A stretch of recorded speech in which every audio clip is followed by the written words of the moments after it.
नमस्कार साथियों, स्वागत है आप सभी का हमारे YouTube चैनल पर।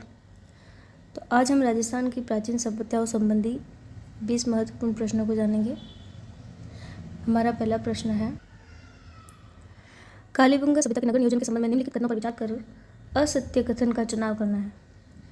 ऑप्शन नंबर 1 है, यहाँ की सड़कें एक दूसरे को समकोण पर काटती थी, जिसे ग्रिड पैटर्न कहा जाता है। सिंधु सभ्यता के अपवाद स्वरूप कालीबंगा के घरों के दरवाजे मुख्य सड़क की ओर खुलते थे। घरों के फर्श के निर्माण में अलंकृत एवं ज्यामितीय ईंटों का प्रयोग के साक्ष्य मिले हैं और नगर के दोनों टीले, दुर्ग और निचला नगर अलग अलग रक्षा प्राचीर से घिरे हुए थे।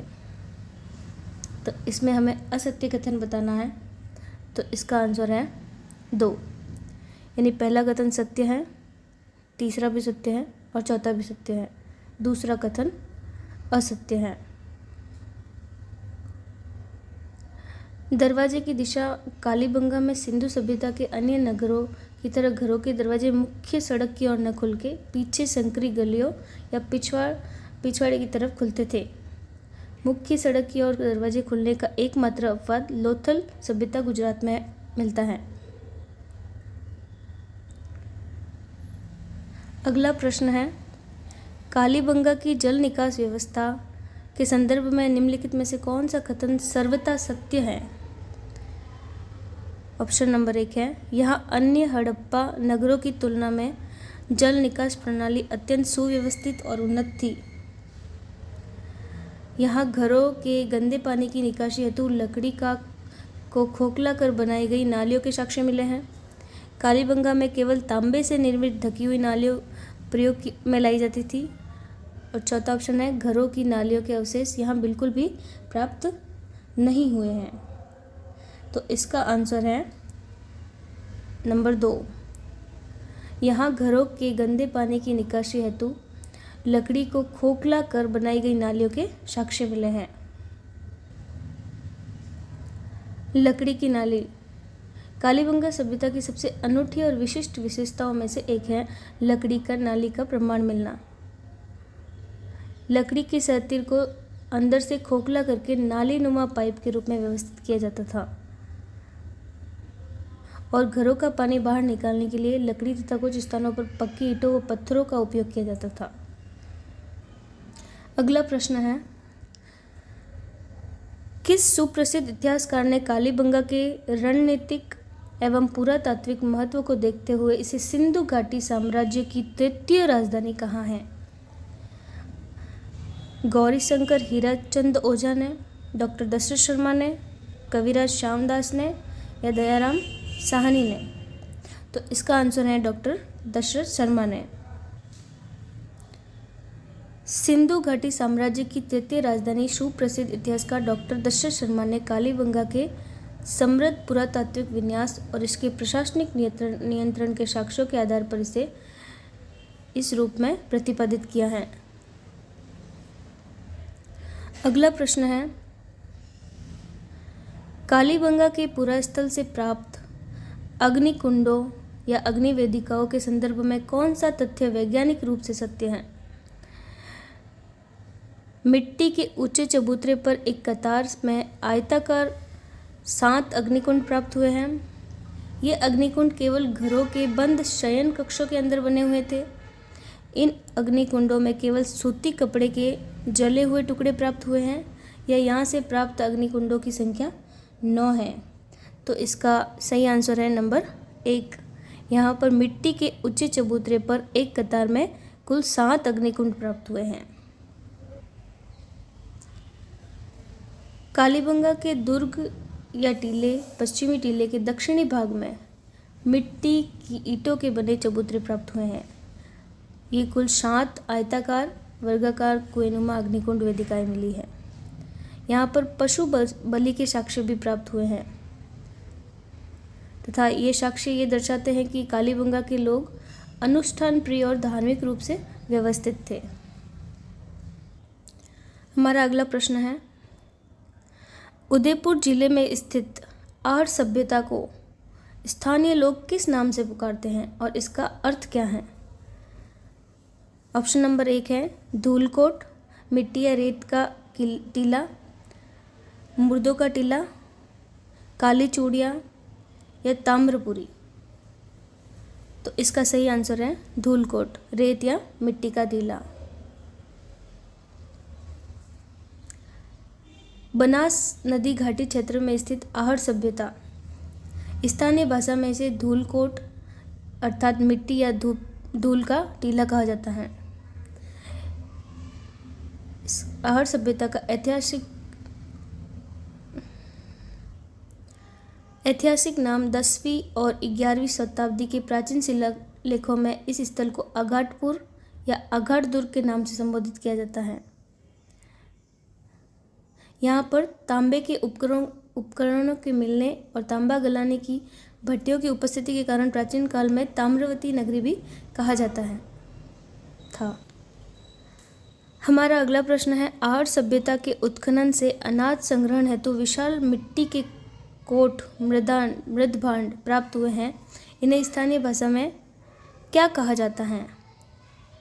धूल और कोट, गोरे और कोटे, कनस्तर और डेहरी या मटके और कुंडे। तो इसका सही आंसर है गोरे और कोटे। कृषि एवं भंडारण, आहड़वासी कृषि से भलीभांति परिचित थे। विशेषकर वे चावल, गेहूं और ज्वार का उत्पादन करते थे। गोरे और कोठे अतिरिक्त कृषि उपज और अनाज को सुरक्षित रखने के लिए बड़े बड़े लाल और काले रंग के विशिष्ट मिट्टी के बर्तन, जिन्हें मृदभांडों का निर्माण किया जाता था। इन विशाल मिट्टी के बर्तनों को स्थानीय लोग गोरे और कोटे कहते थे।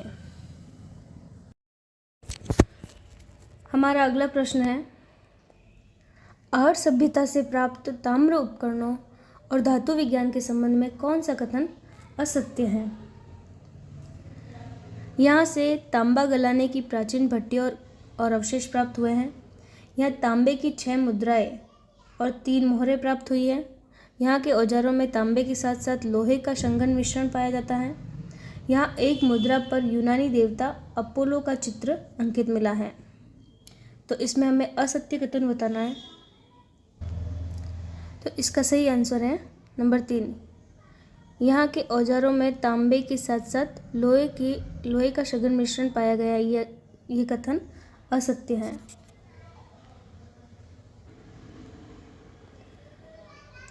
आहड़ मुख्य रूप से ताम्र पाषाणिक सभ्यता थी। यहाँ के लोग धातु तकनीक पूर्णतः तांबे पर आधारित थी। इस सभ्यता के मुख्य चरण में लोहे के मिश्रण और औजारों का कोई प्रमाण नहीं मिलता है।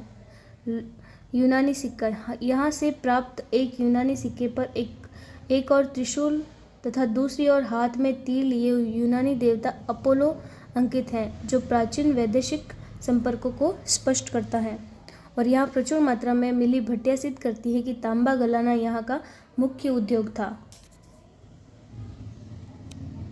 हमारा अगला प्रश्न है, पुरातत्वविदों द्वारा किस नदी घाटी के पुरास्थलों के सघन विस्तार के कारण आहड़ सभ्यता को बनास संस्कृति का नाम दिया गया? कातली नदी घाटी क्षेत्र के कारण, बनास और इसकी सहायक नदी का क्षेत्र, साबी और लूनी नदी का तटीय क्षेत्र, या घग्गर एवं प्राचीन सरस्वती नदी का बाट। तो इसका सही आंसर है बनास एवं इसकी सहायक नदियों का क्षेत्र होने के कारण बनास संस्कृति नाम दिया गया। प्रसिद्ध पुरातत्वविद H.T. सांकलिया, हसमुख धीरजलाल सांकलिया ने आहड़ और उसके आसपास विस्तृत क्षेत्र में फैले पुरातात्विक स्थलों को बनास संस्कृति के नाम से अभिहित किया है। इसका मुख्य कारण यह है कि ये सभ्यता बनास, बेड़च, वागन, गंभीरी, कोठारी आदि इसकी सहायक नदियों के मैदानी भागों एवं घाटियों में पल्लवित हुई। इस संस्कृति का भौगोलिक विस्तार दक्षिण पूर्वी राजस्थान के उदयपुर, चित्तौड़गढ़, राजसमंद, भीलवाड़ा जिलों में व्यापक रूप से पाया गया। हमारा अगला प्रश्न है, सीकर की कातली नदी पर स्थित गणेश्वर सभ्यता के संदर्भ में निम्नलिखित में से कौन सा कथन असत्य है? इसमें हमें असत्य कथन बताना है। इसे भारत में ताम्रयुगीन सभ्यताओं की जननी माना जाता है। यहाँ बस्ती को बाढ़ से बचाने हेतु केवल पक्की ईंटों के मजबूत बांध बनाए गए थे। यहाँ से प्राप्त तांबे के उपकरणों में शुद्धता की मात्रा 99% पाई जाती है। यहाँ मकानों के निर्माण में केवल पत्थरों का प्रयोग बहुतायत से किया गया है। तो हमें इसमें असत्य कथन बताना है, तो इसका आंसर है नंबर 2 असत्य है। यहाँ बस्ती को बाढ़ से बचाने के लिए केवल पक्की ईंटों के मजबूत बांध बनाए गए थे, ऐसा कुछ नहीं है। पत्थर के बांध। गणेश्वर सभ्यता की सबसे अनूठी विशेषता यह है कि यहाँ बस्ती को कांतली नदी की बाढ़ से बचाने के लिए पत्थर के मजबूत बांध बनाए गए थे। यहाँ मकानों के निर्माण में भी केवल पत्थरों का प्रयोग हुआ है, ईंटों के साक्ष्य बिल्कुल नहीं मिले हैं। ताम्रजन्य। गणेश्वर को सबसे प्राचीन ताम्रयुगीन स्थल होने के कारण ताम्रयुगीन सभ्यताओं की जननी कहा जाता है। यहाँ से हड़प्पा और मोहनजोदड़ो को भी तांबा निर्यात किया जाता था। यहाँ के ताम्र उपकरणों में मछली पकड़ने का कांटा, तीर, भाले में 99% शुद्ध तांबा था। हमारा अगला प्रश्न है, जयपुर के बैराट विराटनगर से प्राप्त सूती कपड़ों में बंधी प्राचीन मुद्राओं के संबंध में निम्नलिखित में से कौन सा कथन सत्य है। यहाँ से कुल 36 रजत मुद्राएं प्राप्त हुई हैं, जिनमें से 28 इंडो ग्रीक शासकों की हैं। यहाँ प्राप्त सभी मुद्राएं केवल गुप्त वंश के राजा चंद्रगुप्त द्वितीय की हैं। ये मुद्राएं सोने की बनी हैं और इन पर संस्कृत देवनागरी लिपि उत्कीर्ण है। यहाँ मुद्रा निर्माण की विशाल शाही टकसाल के अवशेष भी प्राप्त हुए हैं। तो हमें इनमें से सत्य कथन बताना है, तो इसका आंसर है नंबर 1। यहाँ से कुल 36 रजत मुद्राएं प्राप्त हुई हैं, जिनमें 28 इंडो ग्रीक शासकों की हैं। सूती कपड़े में बंधे सिक्के। बैराट, जिसे विराटनगर भी कहा जाता है, के उत्खनन में एक मृत भांड के अंदर सूती वस्त्र में लिपटी हुई 36 रजत चांदी की मुद्राएं प्राप्त हुई हैं। पंचमार्क और ग्रीक सिक्के। इन 36 मुद्राओं में 8 आहत पंचमार्क सिक्के हैं तथा शेष 28 इंडो ग्रीक हिंद यवन शासक की मुद्राएं हैं। इन 28 यवन मुद्राओं में से सर्वाधिक 16 मुद्राएं सुप्रसिद्ध ग्रीक शासक मिनांडर की हैं, जो बैराट के सुदूर व्यापारिक संबंधों और तत्कालीन वस्त्र बुनाई तकनीक की पुष्टि करती हैं। हमारा अगला प्रश्न है, बैराट सभ्यता के विभिन्न पुरातात्विक अवशेषों के स्थलों और उनसे प्राप्त सामग्री का कौन सा युग्म सुमेलित नहीं है। बीजक की पहाड़ी, मौर्यकालीन गोल बुद्ध मंदिर और हीनयान स्तूप के अवशेष, भीम जी की डूंगरी, महाभारत कालीन भीमलता तालाब एवं पांडव अज्ञातवास स्थल, तीज माता की डूंगरी, सम्राट अशोक का भाब्रू शिलालेख 1837 में कैप्टन बर्ट द्वारा खोजा गया, महादेव जी की डूंगरी, प्राचीन शैल चित्र एवं पुरातत्व अवशेष। तो हमें इसमें जो सुमेलित नहीं है वो बताना है, तो इसका आंसर है नंबर 3। तीज माता की डूंगरी, सम्राट अशोक का भाब्रू शिलालेख, ये असुमेलित कथन है। भाब्रू शिलालेख की वास्तविक स्थिति मौर्य सम्राट अशोक का सुप्रसिद्ध भाब्रू शिलालेख, जिसे भाबरा शिलालेख भी कहते हैं, तीज माता जी की डूंगरी से नहीं बल्कि बीजक की पहाड़ी बैराट से 1837 में ब्रिटिश अधिकारी कैप्टन बर्ट द्वारा खोजा गया। बौद्ध धर्म के प्रमाण। इस शिलालेख में अशोक द्वारा बुद्ध धम्म और संघ के प्रति निष्ठा व्यक्त की गई है, जो अशोक के बौद्ध धर्मावलंबी होने का अकाट्य प्रमाण है। बीजक की पहाड़ी से मौर्यकालीन गोलाकार बौद्ध चैत्यग्रह के साक्ष्य भी मिले हैं, जो भारत में मंदिर के स्थापत्य का प्राचीनतम उदाहरण है।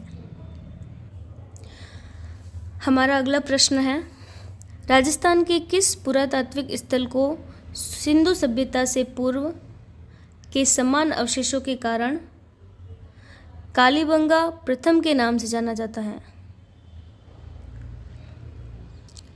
नंबर 1 है पीलीबंगा हनुमानगढ़, चौथी बीकानेर, बरोबर श्रीगंगानगर, नौह भरतपुर। इसका आंसर है सोथी बीकानेर।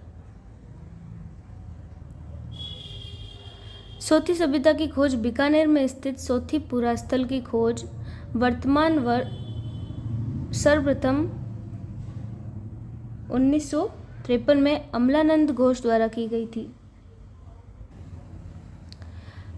कालीबंगा प्रथम अमलानंद घोष ने इस पुरास्थल से प्राप्त मृत भांडों की विलक्षण डिजाइन और बनावट की समानता कालीबंगा के हड़प्पा पूर्व स्तरों से पाई।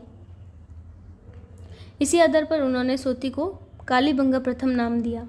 यहाँ के बर्तनों पर पीपल के पत्तों और मछली की सल्कों के सुंदर ज्यामितीय अंकन प्राप्त हुए हैं। हमारा अगला प्रश्न है, भीलवाड़ा जिले की कोठारी नदी के किनारे स्थित बागोर सभ्यता को किस कारण से आदिम संस्कृति का संग्रहालय कहा जाता है? यहाँ से पाषाण काल से लेकर लोह काल तक के अनवरत 5 सांस्कृतिक चरणों की उत्कृष्ट प्रचुरता मिली है। यहाँ केवल सोने के बने प्राचीनतम आभूषणों के भारी भंडार मिले हैं। यह राजस्थान का एकमात्र स्थल है जहाँ से मानव कंकालों की व्यवस्थित समाधियाँ प्राप्त हुई हैं। यह मौर्य सम्राटों की दक्षिणी पश्चिमी प्रांतीय राजधानी के रूप में स्थापित था। तो इसका सही आंसर है नंबर 1। यहाँ से पाषाण काल से लेकर लोह काल तक के अनवरत 5 सांस्कृतिक चरणों की उत्कृष्ट प्रचुरता मिली है।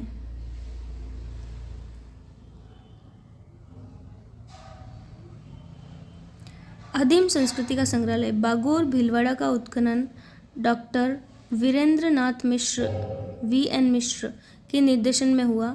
ये भारत का सबसे समृद्ध मध्य पाषाणकालीन स्थल माना जाता है।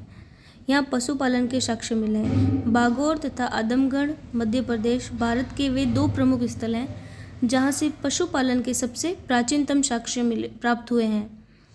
यहाँ पत्थर के सूक्ष्म औजार तथा अन्य प्राचीन उपकरण इतनी विविधता और संख्या में मिले हैं कि इसे आदिम संस्कृति का संग्रहालय कहा गया।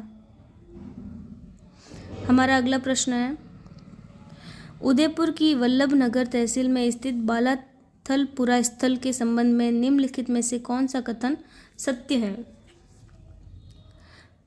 पहला है, यहाँ से मौर्यकालीन बौद्ध स्तूप और सोने की मंजूषा प्राप्त हुई हैं। यहाँ 11 कमरों वाला एक विशाल दुर्गनुमा मिट्टी का भवन प्राप्त हुआ है। यहाँ केवल एक लोह युगीन हथियार बनाने की औद्योगिक फैक्ट्री थी। यहाँ के निवासियों द्वारा पत्थरों का प्रयोग वर्जित माना जाता था। तो इसका सही आंसर है नंबर 2। यहाँ से 11 कमरों वाला एक विशाल दुर्गनुमा मिट्टी का भवन प्राप्त हुआ है। बालाथल उदयपुर से उत्खनन में एक अत्यंत विशाल ढांचा प्राप्त हुआ जिसमें 11 कमरे बने हुए हैं। इसे पुरातत्वविद किसी स्थानीय सामंत की सुरक्षा गढ़ या सार्वजनिक विशाल भवन मानते हैं।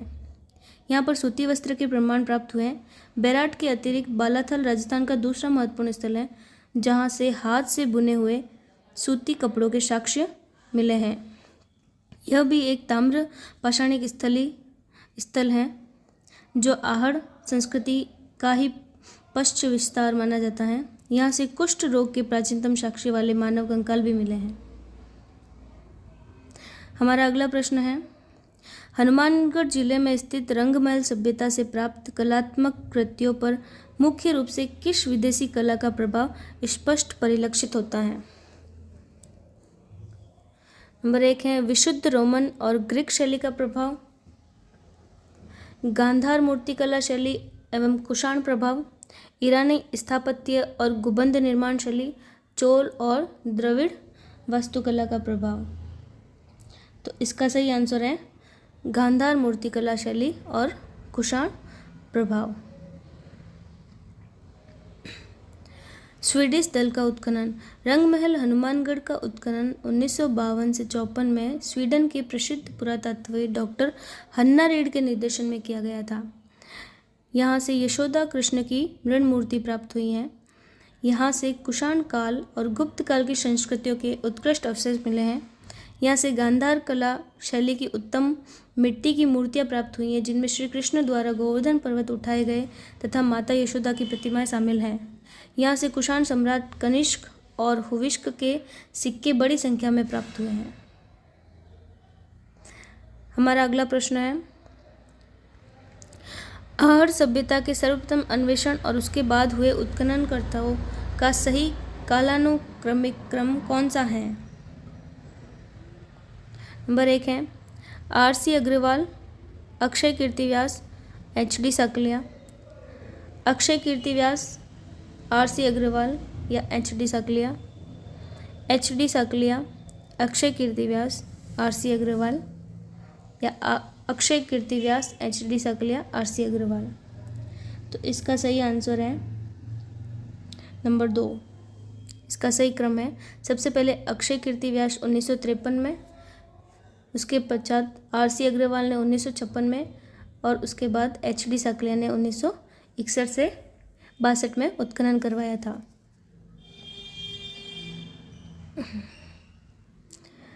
प्रथम चरण में 1953 में आहर सभ्यता की सर्वप्रथम खोज एवं प्रारंभिक उत्खनन का कार्य पंडित अक्षय कीर्तिव्यास के नेतृत्व में किया गया था। द्वितीय चरण जो 1956 में आया, उसमें रतन चंद्र अग्रवाल, जिसे R.C. अग्रवाल कहते हैं, ने इस स्थल का पर विस्तृत उत्खनन करवाया। फिर तीसरे चरण में 1961 से 62 के बीच में पूना विश्वविद्यालय के प्रोफेसर डॉक्टर हसमुख धीरज लाल सांकलिया, H.D. साकलिया और राजस्थान पुरातत्व विभाग के सहयोग से इसका वृहद स्तर पर वैज्ञानिक उत्खनन संपन्न हुआ। हमारा अगला प्रश्न है, राजस्थान में बनास नदी के किनारे स्थित गिलुंड सभ्यता की वह कौन सी विशिष्ट स्थापत्य विशेषता है जो इसे समकालीन आहर सभ्यता से पूर्णतः अलग करती हैं? गिलुंड में बड़े महलों और पत्थरों के भवनों के साक्ष्य प्राप्त हुए हैं। आहड़ के विपरीत गिलुंड में निर्माण कार्यों में पक्की धूप से पकी ईंटों के व्यापक प्रयोग के साक्ष्य मिले हैं। यहाँ केवल सोने की खदानों एवं स्वर्ण गलियों वाली भट्टियाँ पाई गई हैं। यहाँ जल निकास के लिए केवल लोहे के मजबूत पाइपों का प्रयोग किया जाता था। तो इसका सही आंसर है नंबर 2। आहड़ के विपरीत यहाँ पर निर्माण कार्यों में पक्की धूप से पकी हुई ईंटों का व्यापक प्रयोग के साक्ष्य मिले हैं। गिलुंड सभ्यता आहड़ सभ्यता का ही एक अंग है, लेकिन दोनों के गृह निर्माण शैली में एक अत्यंत महत्वपूर्ण अंतर पाया गया है। आहड़ में जहाँ मकानों के निर्माण में धूप से सुखाई गई कच्ची ईंटें और पत्थरों का प्रयोग हुआ है तथा पक्की ईंटों के साक्ष्य न के बराबर मिले हैं, वहाँ गिलुंड में पक्की ईंटें जो कि भट्टी में पकी हुई हैं के प्रचुर और व्यापक प्रमाण मिले हैं। यहाँ से 5 प्रकार के विशिष्ट मृदभांड और हाथी दांत की चूड़ियों के अवशेष भी प्राप्त हुए हैं।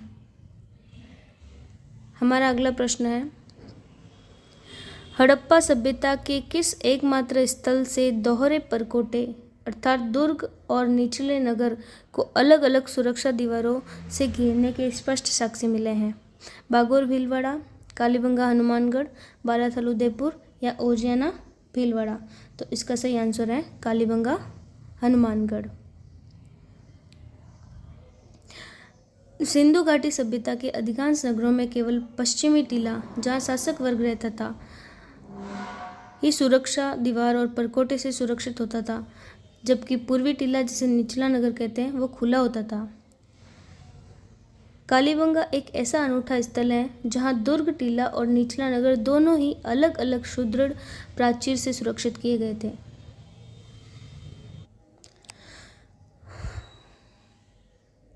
हमारा अगला प्रश्न है, झुंझुनू जिले की कातली नदी के तट पर स्थित सुनारीपुरा स्थल किस काल की सभ्यता का प्रतिनिधित्व करता है और इसकी मुख्य विशेषता क्या है? पहला है ताम्रपाषाण काल। यहाँ तांबे की विशाल कुल्हाड़ियाँ बनाने का बहुत बड़ा उद्योग मिला है। दूसरा है लोह युग, यहाँ से प्राचीनतम लोहा गलाने की धौकनीदार भट्टियाँ प्राप्त हुई हैं। तीसरा है कांस्य युद्ध और चौथा है पूर्व पाषाण काल। तो इसका सही आंसर है नंबर 2 लोह युग।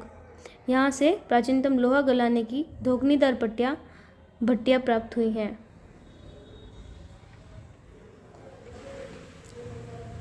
लोहा गलाने की प्राचीनतम भट्टियाँ। यहाँ से भारत की सबसे प्राचीनतम लोहा गलाने की दोगुनी भट्टियाँ प्राप्त हुई हैं।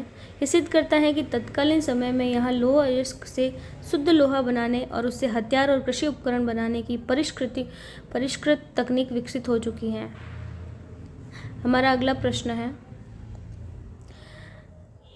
नाम के भ्रम से इतर जोधपुरा पुरातात्विक स्थल राजस्थान के किस जिले में स्थित है? यह किस नदी के तट पर विकसित हुआ? नंबर 1 है जोधपुर जिला, लूनी नदी के रेतीले पाट पर। नंबर 2 है जयपुर जिला, साबी नदी के उपजाऊ तट पर। नंबर 3 बाड़मेर जिला, कोठारी नदी के मुहाने पर। या जोधपुर जिला, जोजरी नदी के प्रवाह क्षेत्र में। तो इसका सही उत्तर है जयपुर जिला, साबी नदी के उपजाऊ तट पर। नाम का भ्रम।